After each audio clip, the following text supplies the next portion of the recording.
Long before Middle Way, West Virginia was Middle Way, West Virginia, it was Smithfield, Virginia. And in Smithfield, Virginia lived farmer Andrew Livingston and his wife.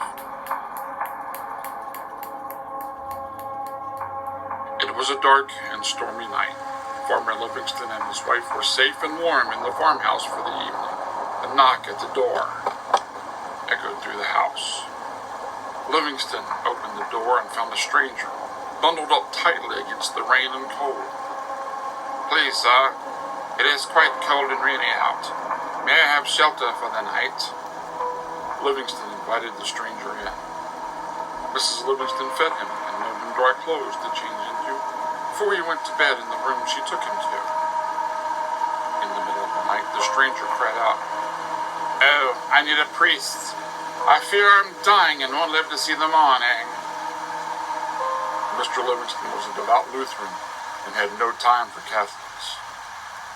Sometime before morning, the stranger passed away, having never said his name to Andrew or Mrs. Livingston. The community of Smithfield helped prepare the stranger's remains for burial and set up with the dead, as was the custom at the time. The stranger was buried in a sinkhole on Livingston's property with a Lutheran preacher in service. It wasn't long after the passing of the stranger that unusual things began to happen. The livestock were dying from mysterious ailments, and the sound of shears could be heard all over the house.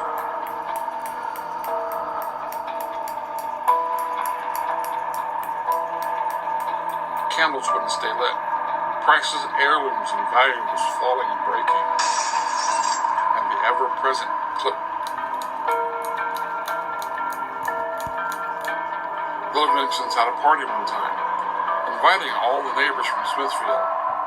A guest had brought with her a lace hanky she had ordered from France. She had heard about the mysterious shears and hid the hanky in her handbag in hopes it would not get cut up. The shears were her. She looked in her handbag and found her French lace hanky in tatters. Finally, Livingston could take no more and asked for a Catholic priest. A priest was found and told of everything that had happened. The priest then blessed the house and property. Everything but the shears stopped.